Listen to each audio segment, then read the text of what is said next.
The first thing anyone noticed about her was the silence. It was not a shy silence, nor an awkward one. It was a dense, weighted silence, like the air in a deep forest, ancient and settled. Her name was Alara Vance, and she was the chief maintenance technician at Firebase Anvil, a dusty speck of military order baked into the sun-blasted expanse of the deep desert. To the pilots and their crews, she was a fixture, as much a part of the hangar as the scent of hydraulic fluid and hot metal. They saw a woman in her late 40s, her face a roadmap of fine lines etched by sun and concentration, her hands stained with the kind of grease that never fully washed away. They saw competence, yes, but the quiet, unassuming competence of a tradeswoman, someone who belonged to the world of torque wrenches and diagnostic checklists. Her domain was Hangar Bay 4, home to the CH-53K King Stallions, massive transport helicopters the crews called chimeras. Alara did not see them as machines.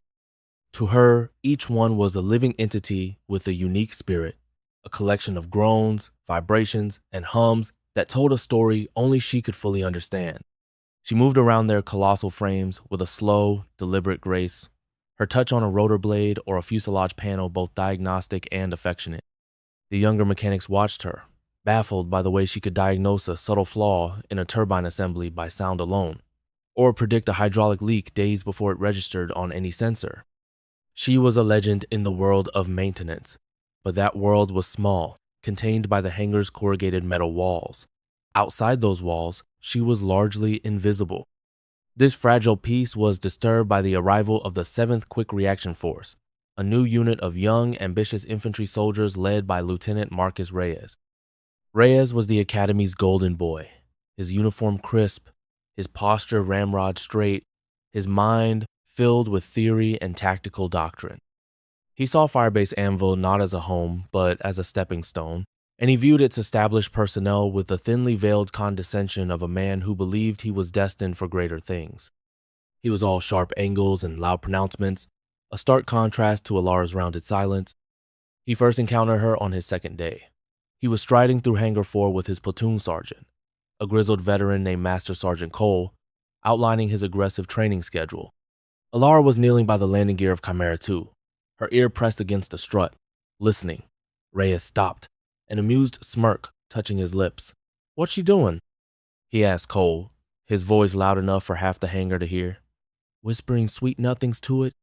Cole, who had been on the base long enough to respect the mechanics, shifted uncomfortably. "That's Chief Vance, sir. She has a feel for the birds." "A feel for them," Reyes repeated, the words dripping with skepticism. He walked over, his polished boots clicking on the concrete floor. "Chief Vance," he said, addressing her back. She did not immediately respond, her focus absolute. He cleared his throat, louder this time. "Chief Vance." Alara finished her listening, patting the strut twice as if to say thank you. She rose slowly, her joints complaining quietly. She turned to face him, her expression neutral, her gray eyes calm and assessing. "Lieutenant," she acknowledged, her voice low and raspy from disuse. "I'm Lieutenant Reyes. I'm commanding the new QRF," he said, as if she wouldn't know. "We'll be running extensive heliborne insertion drills. My men and your birds. I trust your feel for the machines extends to ensuring they meet my operational standards. We move fast, and we can't be bogged down by maintenance delays." Alara simply nodded. "The chimeras will be ready when they are cleared for flight. Not before." Reyes' smirk tightened. He saw a woman who smelled of oil, her fingernails permanently darkened, her coveralls a patchwork of faded grease stains. He saw a civilian contractor, a glorified mechanic. He saw a lack of ambition, a lack of fire. He saw nothing of himself in her, and therefore, he saw nothing of value. "Just make sure they are, Chief. My men's lives depend on your equipment working. Try to remember that." He turned and walked away, leaving Alara standing in the shadow of the giant machine. She watched him go, her face unreadable, but inside, a familiar, cold weariness settled in.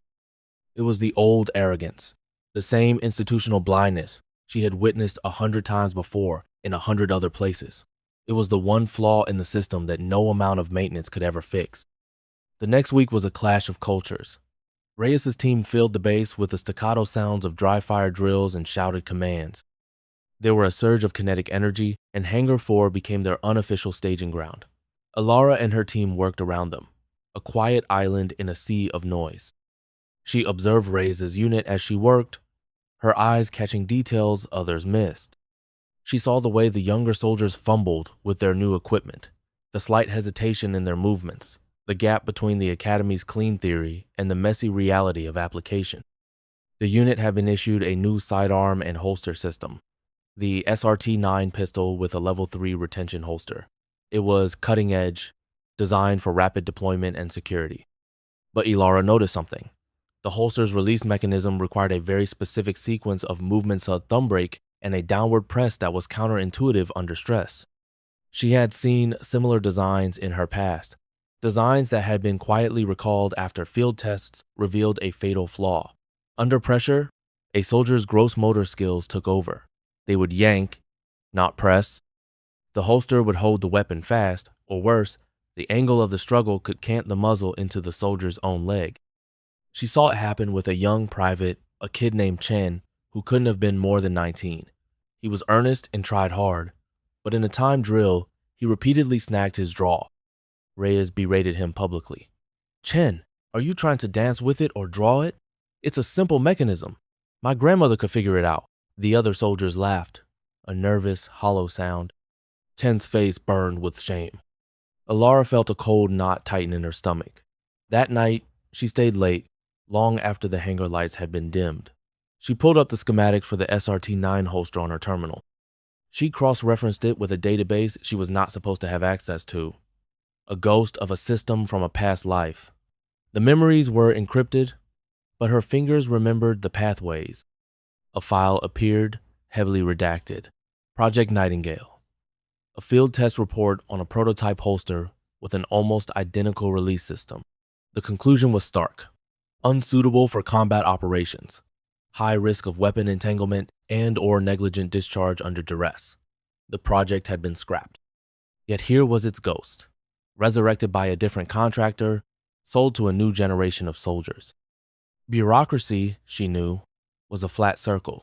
An error erased in one department was a lucrative innovation in another.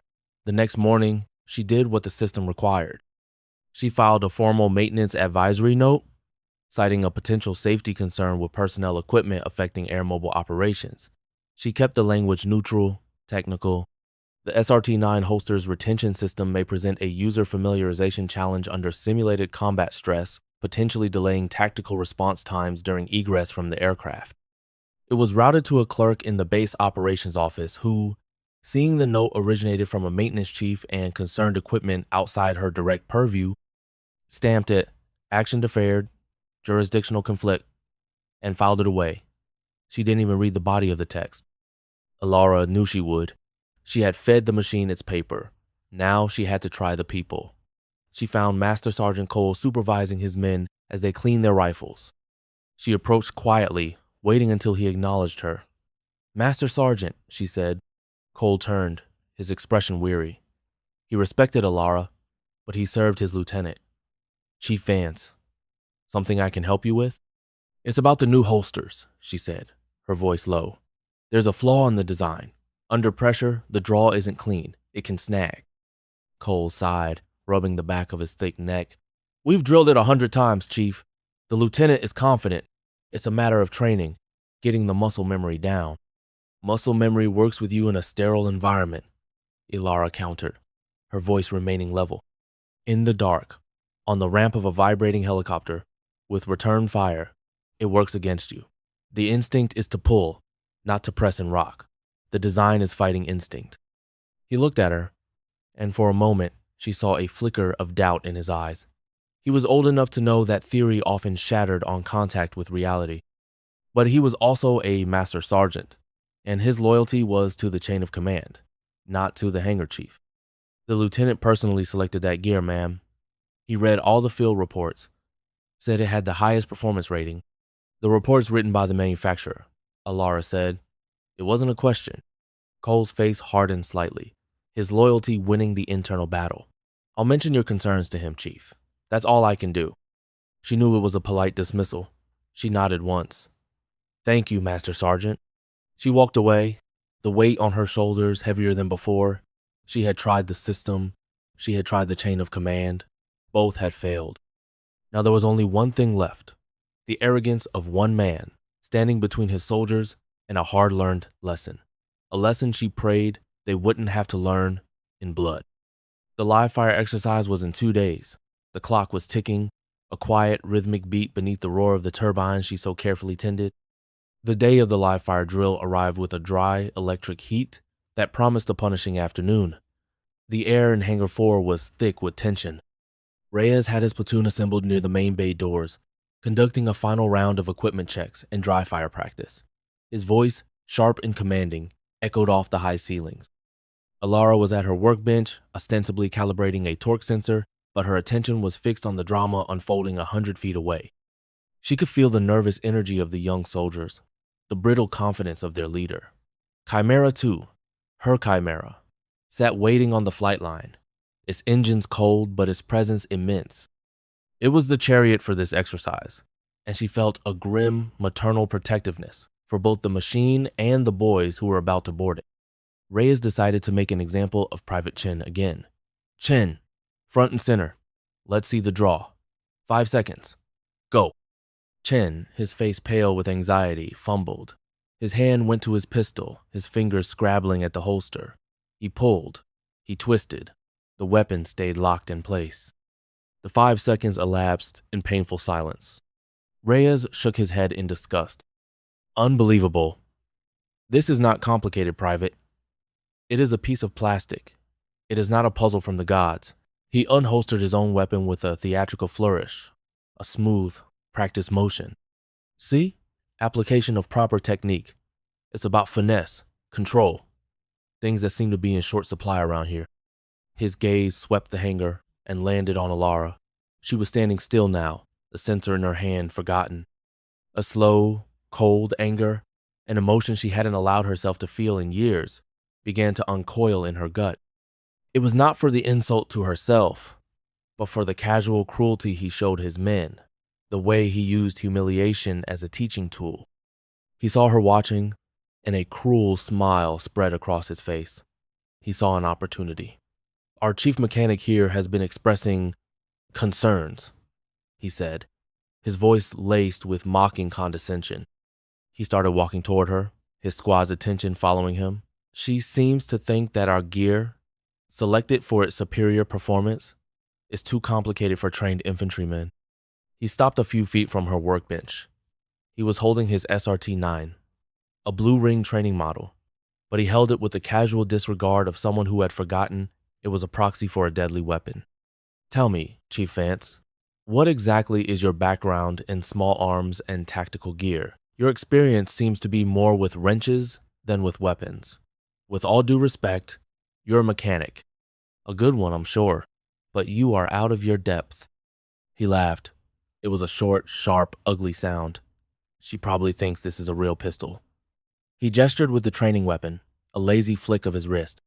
For a split second, the muzzle swept across the chest of a young soldier standing nearby. And that was it.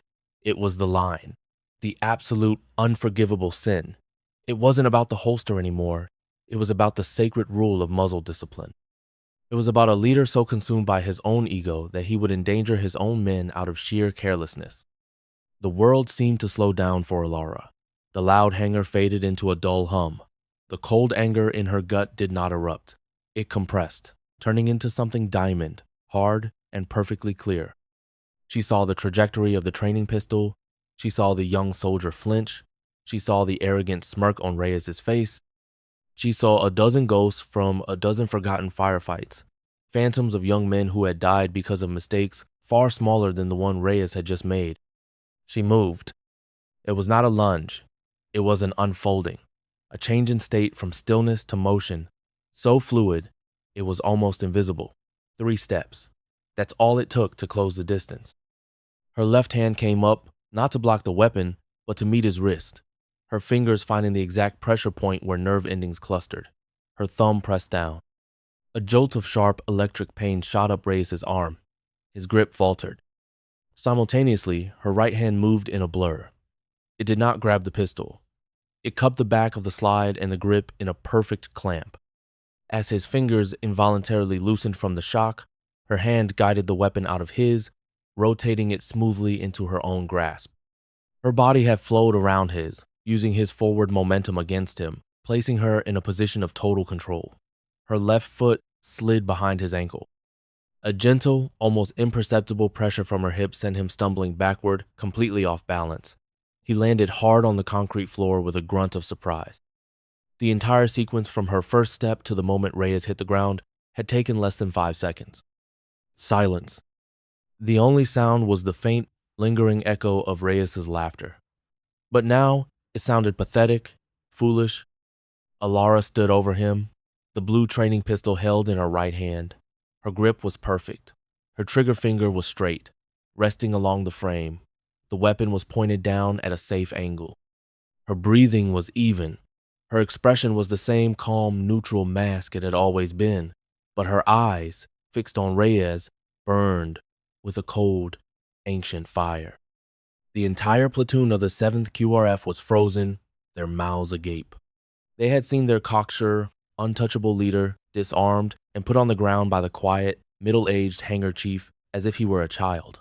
They stared at Alara, truly seeing her for the first time. They saw not a mechanic, but something else, something they had no name for.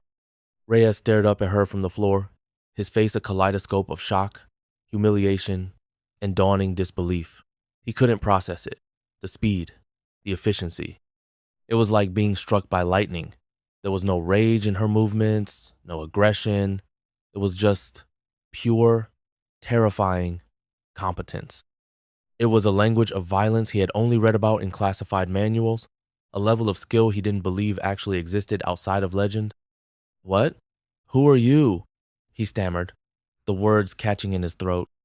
Alara did not answer. She looked down at the training pistol in her hand, then ejected the magazine with a practiced flick of her thumb, checking the chamber to ensure it was clear. The movements were automatic, ingrained over decades of repetition.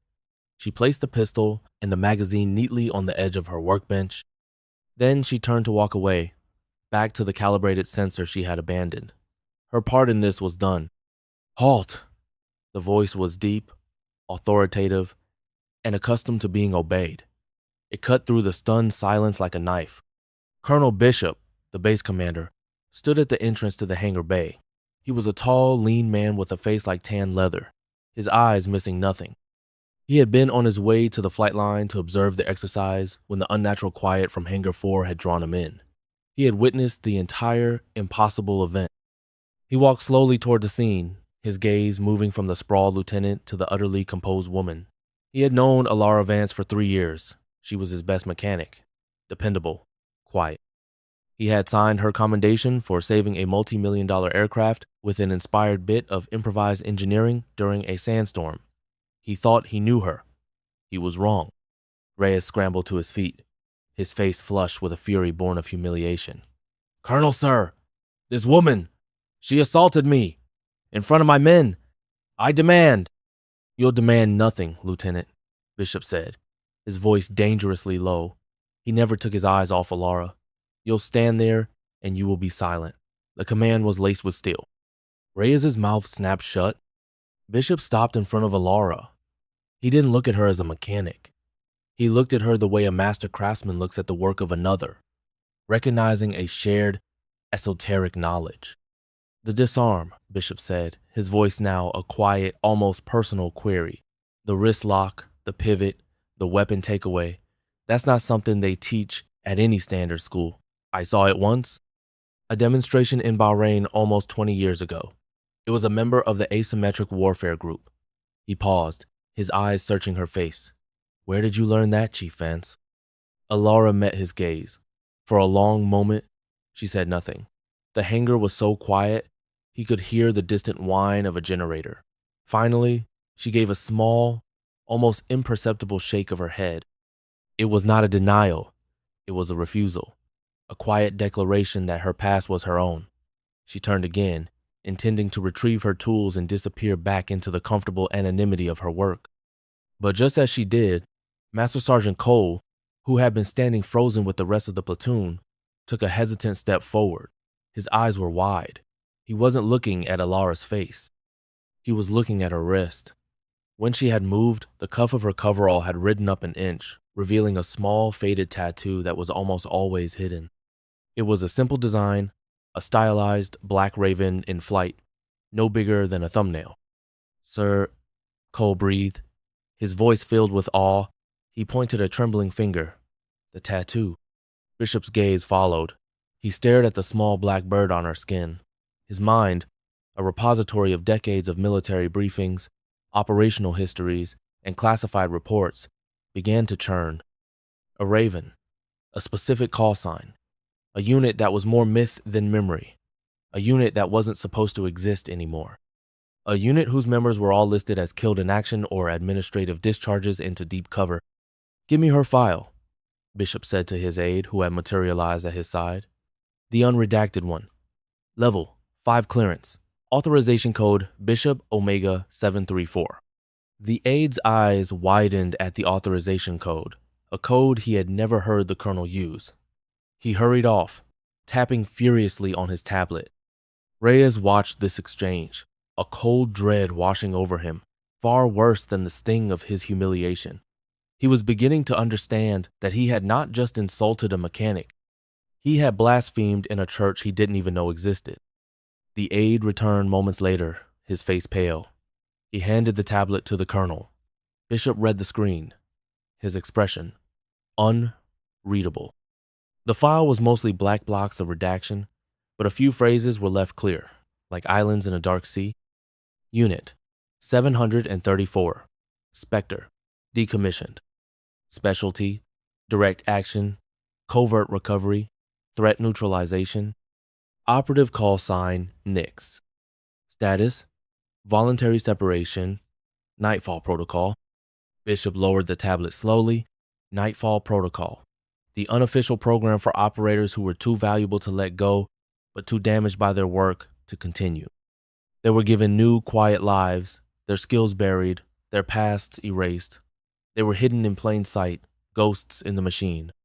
He looked at the woman who called herself Elara Vance, the woman who fixed his helicopters. Nyx, the primordial goddess of the night.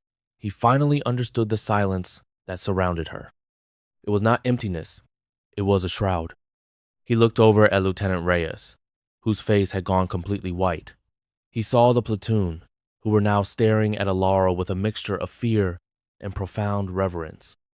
They were looking at a living legend, and they hadn't even known her name.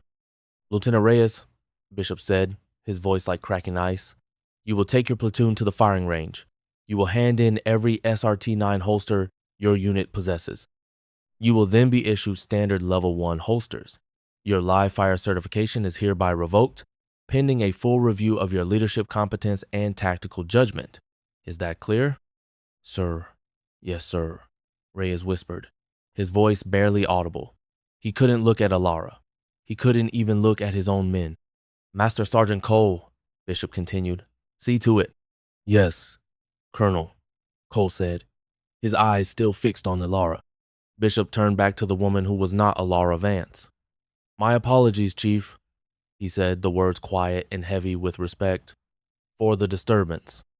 She simply gave him a short, shallow nod, accepting the apology not for herself, but for the disruption to the hangar's peace.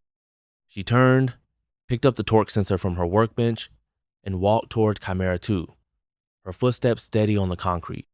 The entire hangar, filled with dozens of soldiers and mechanics, remained silent, watching her go. She reached the massive helicopter and placed her hand on its cool metal skin, grounding herself. She pushed up the sleeve of her coverall to get a better grip with her forearm as she leaned into the engine compartment. In the low light of the hangar, the little black raven on her wrist was visible for a momentous fleeting glimpse of the night sky in the middle of the desert day. Then her sleeve fell, covering it once more. She picked up her wrench, her knuckles brushing against the familiar, comforting steel. The familiar scent of oil and metal filled her senses. The crisis was over. The lesson had been taught. She was just a mechanic again, with a job to do. The silence returned, but it was different now. It was no longer invisible. It was respected. And in the quiet, echoing hangar, There was work to be done.